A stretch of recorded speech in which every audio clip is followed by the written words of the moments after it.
统马英九到中国访问，今仔日到北京的北淡岭来爬这个万里长城。看会出来，马前总统爬到有淡薄仔食力，但是也是满面的笑容。有风声讲马英九甲习近平明仔载会来会面。国民党的党主席朱立伦讲，真欢喜看到马前总统会当来促进两岸的和平。万里长征，万里长。爬去北京八达岭长城，前总统马英九和李作辉第9学堂学生合唱《长城谣》，叫学生随行包围，不过嘛是有人练出去。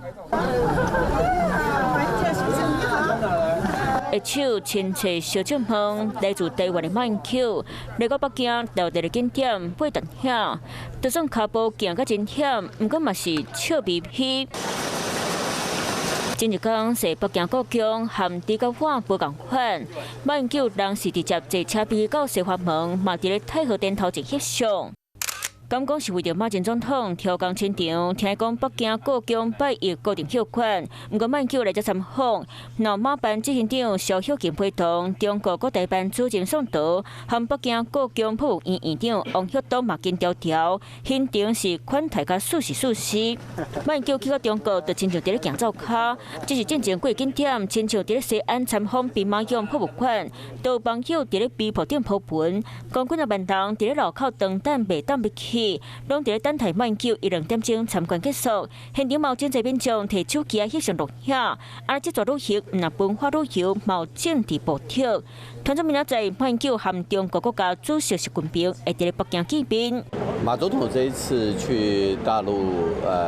参访，我相信他一定都是秉持希望两岸能够和平，希望大家能够在一个善意交流的一个状况之下。这是马总统，我相信他能够创造最好的一个环境。马英九的中国行预计伫咧后日结束，伫咧这段时间，文化交流和政治布条，敢会当上头好，互两岸拢伫咧注意。Hello， 我是雷亚，想要抢而先掌握最及时的新闻资讯吗？赶快订阅、按赞、开启小铃铛，锁定华视新闻 YouTube 频道。